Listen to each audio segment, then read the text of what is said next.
இயேசுவில் அன்பிற்குரியவர்களே, நம் ஆண்டவராக இயேசு கிறிஸ்துவின் அருளும் ஆசீரும் என்றும் உங்களோடு இருப்பதாக.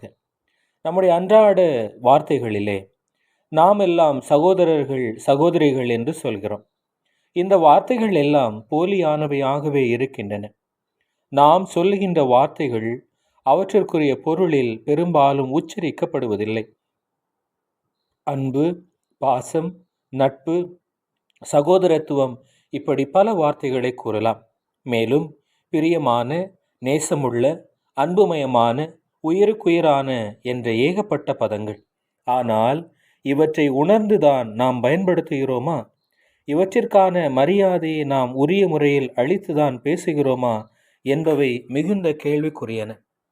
இந்த உலகத்தில் பல்வேறு சமயங்களில் நாம் பிறரை பணத்தால், பதவியால், அதிகாரத்தால் வெல்ல வேண்டும் என்று நினைக்கிறோமே தவிர அன்பால் வெல்ல முடியுமா என்பதை நாம் நினைப்பதே இல்லை.